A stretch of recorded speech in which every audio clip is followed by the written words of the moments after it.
বাংলা দখল করতে চায়, যেমন করে হোক বাংলা দখল করতে হবে, ওদের স্লোগান তাই। ওরা জোর করে দখল কারা করে? যারা জমিদার মনোভাবা সম্পন্ন তারা। আর মমতা ব্যানার্জি ভালোবাসা দিয়ে মানুষের হৃদয় জয় করতে চায়। এটা হচ্ছে তৃণমূলের সাথে বিজেপির পার্থক্য। নিজের অনুভূতি দিয়ে, নিজের অনুভব দিয়ে, নিজের ব্যক্তিগত জীবনের তার যে অভিজ্ঞতা সেটা দিয়ে বিচার করবে। মানুষ তো দেখছে যে কারা বিপদে আপদে মানুষের পাশে আছে। এই যে এসআইআর হচ্ছে, এই যে মানুষ উদ্ভ্রান্তের মতো দৌড়দৌড়ি করছে, তৃণমূল কংগ্রেস বাদ দিয়ে কেউ আছে, কোনো দল আছে?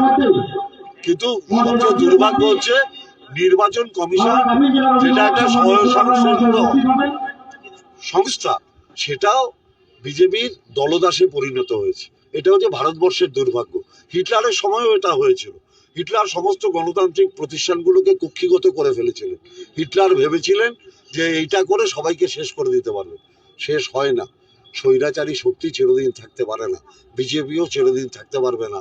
গণতান্ত্রিক প্ল্যাটফর্ম যেরমভাবেই ধ্বংস করুক, মানুষের যে গণতন্ত্র তার কণ্ঠরোধ বিজেপি করতে পারবে না। আর আমি একটা সবিনয়ে বলে যাচ্ছি, শুভেন্দুবাবুকে বলবেন ওর মাধ্যমিকের মার্কশিটটা দেখাতে। আমার শুধু একটাই অনুরোধ, উনি ওয়েবসাইটে যেটা দেওয়া থাকে কি পাস, আমি বলেছি কত নম্বর পেয়েছে সেটা দেখাতে।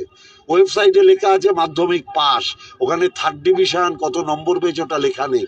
ওনাকে বলবেন। এবং আমি এটুকু বলি, ওর পড়াশোনার যোগ্যতা এত কম, তাই জন্য অশালীন ভাষা ব্যবহার করে।